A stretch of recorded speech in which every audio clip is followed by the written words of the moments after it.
Welcome to the Akashic Library. You know that feeling, right? When you're lying in bed, replaying a conversation over and over, just agonizing over what someone might be thinking about you. It's something we all go through, but honestly, it's a trap. So in this explainer, we're going to take that trap apart, piece by piece. We'll use some really powerful ideas from philosophy and psychology to help you get your peace of mind back.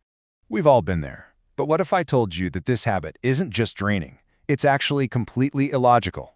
Seriously. Pouring all our precious energy into worrying about what's going on in someone else's head, it's a game we're basically set up to lose. So let's talk about why it's time to just stop playing. So first things first, let's talk about the real price we pay for needing approval. The very second we decide our happiness depends on someone else's thumbs up, we've handed over the keys to our own well-being. We give them the power to lift us up, sure, but we also give them the power to completely crush us. And let's be real. Modern life has poured gasoline on this fire, especially social media. All those likes, shares, and comments, they've turned approval into an actual addiction. We get hooked on that little dopamine hit, and we start depending on the whims of people we don't even know and maybe don't even like. You know, the Stoic philosopher Seneca absolutely nailed this 2,000 years ago. He asked, "Why do you take pleasure in being praised by men whom you yourself cannot praise?" It's such a powerful question. It makes you stop and think, are we looking for genuine respect from people we admire, or are we just chasing empty applause from any random crowd? Okay, so that leads us to the next big question. Whose opinion is it really? It's time to completely reframe this. Instead of desperately trying to manage what everyone thinks of us, what if we just accepted that their opinions are often uncontrollable, totally unreliable, and a lot of the time, not even about us? And this, right here, is a huge insight from the Stoics. Worrying about what other people think is just a waste of energy, because it's an attempt to control something that is fundamentally completely outside of our control. You can't force someone to like you, right? It's just not your job. The philosopher William B. Irvine gave us a great modern update on this with his trichotomy of control. He says things fall into three buckets. So where do other people's opinions fit in all this? Well, they're squarely in buckets 2 and 3. We have some influence, maybe, through our actions, but we never have complete control.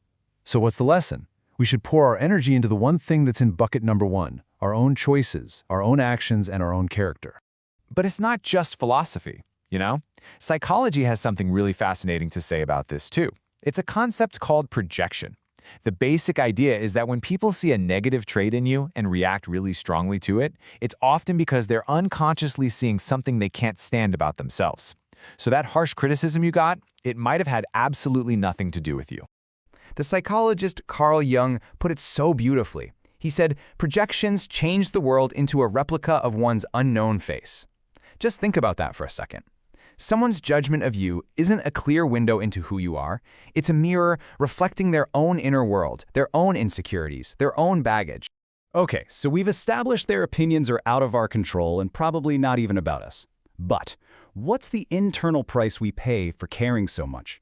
What does it actually do to our sense of self when we're constantly trying to fit in? It's simple, but it's huge. You lose your authenticity. When you spend your whole life trying to meet other people's expectations, you're not living your life, you're living a version of theirs. You basically become a sheep, nervously following the flock, and you lose the one thing that makes you, you. This reminds me of what the philosopher Friedrich Nietzsche called herd morality. For the herd, safety is in numbers and conformity. Anything different, anyone who creates their own values and forges their own path, well, that can feel like a threat. So, to be truly yourself, sometimes you have to be brave enough to walk away from the herd. And look, if all that philosophy feels a bit abstract, let's get brutally practical for a second. Every single minute you spend worrying is a minute of your one precious life that you are never, ever getting back. And the amount of time we waste is, well, it's genuinely shocking. 6.5 years. That's right. According to one study, that's the average amount of time a British adult will spend just worrying. And you can bet a huge chunk of that is spent worrying about what other people think. When you see it laid out like this, the reality of it just hits you. 8% of an entire life, gone, just vanished into a pointless, destructive habit. Think about that. That's years you could have spent creating something, learning something, loving someone, or just being happy. And here's Seneca again with a gut punch of a reminder about our own mortality. We act like we have all the time in the world, but we don't. Any day could be our last. And when you really let that sink in, it's a powerful antidote to getting worked up over some trivial opinion. Okay, so if we're tuning out the noise from the crowd, who should we be listening to? This brings us to the final, and I think the most powerful part of all this, turning inward and finally learning to trust your own judgment. Look, other people might have useful feedback sometimes, but they will never, ever have the full picture. You're the only one with 24/7 access to your own mind, your real intentions, your secret hopes, your deepest fears. You are the world's foremost expert on you, period. Carl Jung had a name for the face we show to the world. He called it the persona. It's a mask. And that's what people are judging. They're not seeing the real, complicated, messy, wonderful you. They're just seeing a carefully curated version. Their opinion is based on incomplete data, at best. So, if you're going to walk away with anything from this, let it be these key points. 1. Focus on your actions, not their opinions. 2. Remember their judgment is a mirror of them, not a window into you. 3. Your authenticity is a superpower, so own it. 4. Your time is the most valuable thing you have. Don't waste it. And finally, number 5. Trust yourself. You are the expert. Because really, at the end of the day, when you're alone with your own thoughts, that's the only opinion that truly matters. Can you look at yourself in the mirror and be okay with the person looking back? Can you be proud of the choices you made? That, right there, is the real measure of a life well lived. And that's the question I want to leave you with. If you could just quiet all that external noise, just for a moment, what would your own voice, your own inner compass have to say?